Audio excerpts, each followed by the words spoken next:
Assalamualaikum warahmatullahi wabarakatuh. Di sini saya akan mewakilkan kelompok saya, yaitu kelompok 6, untuk mempresentasikan hasil penelitian kami. Sebelum mempresentasikan hasil penelitian kami, saya terlebih dahulu akan memperkenalkan anggota kami. Yang pertama yaitu Zaki Ilma sebagai ketua kelompok. Yang kedua saya sendiri, Fathur Rahman Al-Faizi, sebagai presentasi sekaligus pengedit video. Yang ketiga ada Dimas Agung Prasetyo sebagai pembuat makalah, membuat PPT. Kemudian yang keempat ada Zairi Hasa sebagai pencari data. Dan yang terakhir ada Resi Estrianti sebagai membuat makalah. Baiklah, saya akan mempresentasikan hasil penelitian kami terkait sejarah Desa Muntai. Yang pertama, latar belakang penelitian adalah, kemudian rumusan masalah, dan tujuan penelitian. Asal-usul nama Muntai. Ada beberapa pendapat mengenai asal-usul nama desa Muntai.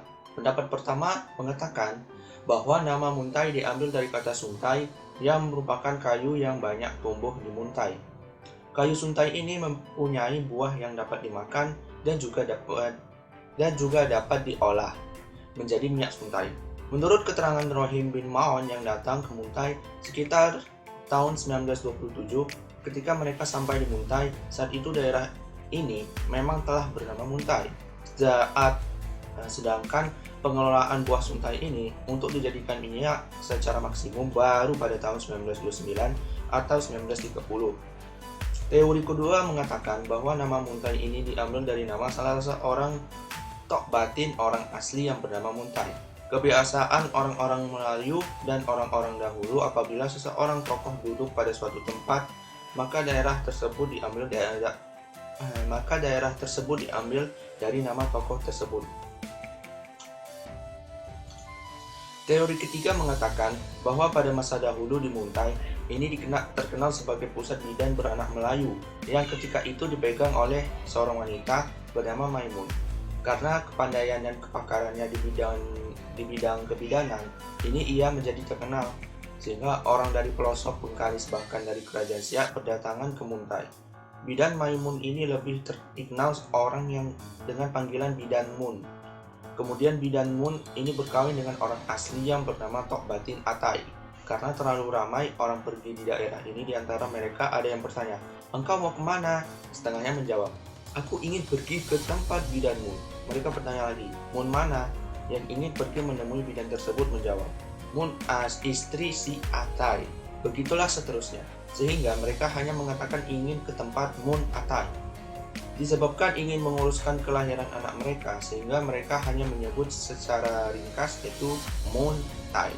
Lama-kelamaan proses sebutan ini menjadi satu yaitu Muntai. Teori ini lebih kuat jika ditinjau dari faktor historis atau sejarah. Hubungan sosial masyarakat Muntai antara orang Melayu Riau yang memang telah ada di Muntai, orang asli dan Melayu Johor mempunyai hubungan yang baik dan saling menghormati. Tidak ada dalam sejarah menceritakan tentang terjadinya persengketaan di antara mereka. Malah kehidupan mereka itu sangat harmonis.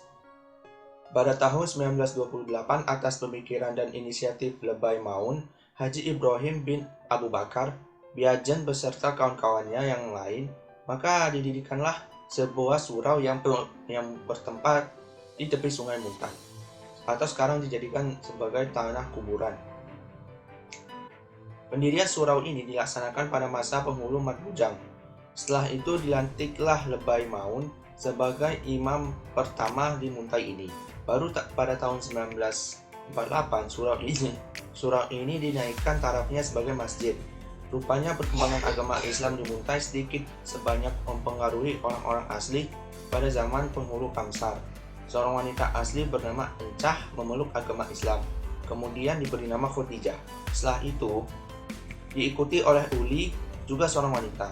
Jelaslah bahwa hubungan di antara tiga suku yang ada di Muntai pada masa silam sangat baik. Namun begitu karena masyarakat orang asli kebanyakannya amat sukar menerima perubahan dan kemajuan, sehingga mereka merasa terdesak dan pindah ke Sukajadi, setelah itu ke Sungaraya, Teluk Pambang. Orang asli selain yang telah menetap di Muntai ini juga ramai yang datang setelah itu seperti Tok Batin Sendera yang datang dari Sebau, Gonyeh yang datang dari Selat Morong di Pulau Prupan. Ramai lagi yang memang telah berdomisili di Muntai seperti Nontel, Doko, Dol, Toda, Kendang, Jidan, dan lain-lain. Sistem pemerintahan Desa Muntai. Pelaksanaan kepemimpinan di Muntai ini dengan dipegang oleh seorang penghulu diperkirakan tahun 1885. Penghulu pertama, kedua, dan ketiga merupakan orang Melayu yang telah menetap di Muntai. Sedangkan penghulu keempat, kelima hingga saat ini sekarang dipegang oleh Melayu berketurunan dari Muar Joko. 1. Penghulu kampung.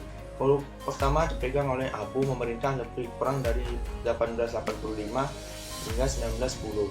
Penghulu kedua yaitu Din bin Abu dari 1910 hingga 1930.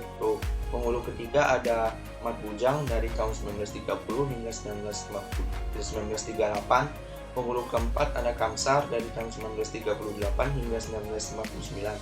Penghulu kelima ada Nasrun bin Haji Umar dari tahun 1959 hingga 1984. Yang kedua, Kepala Desa. Kepala Desa pertama dipimpin oleh Nasrun bin Haji Umar dari tahun 1984 hingga 1989. Beliau meninggal pada tahun 1992. Kepala Desa kedua ada Sabari bin Haji Mokhtar Jiman dari tahun 1990 hingga 2005. Kepala Desa ketiga ada Naim bin Hasan dari tahun 2005 hingga 2007. Kepala Desa keempat ada Junaidi bin Zakaria dari tahun 2006 hingga 2017. Kepala Desa kelima ada Muhammad Nurin bin Haji Katmin dari tahun 2019 hingga sekarang. Baiklah, itulah tadi presentasi kami mengenai penelitian sejarah Desa Muntai. Jika ada kesalahan kata, saya mohon maaf. Wabillahi taufiq wal hidayah. Wassalamualaikum warahmatullahi wabarakatuh.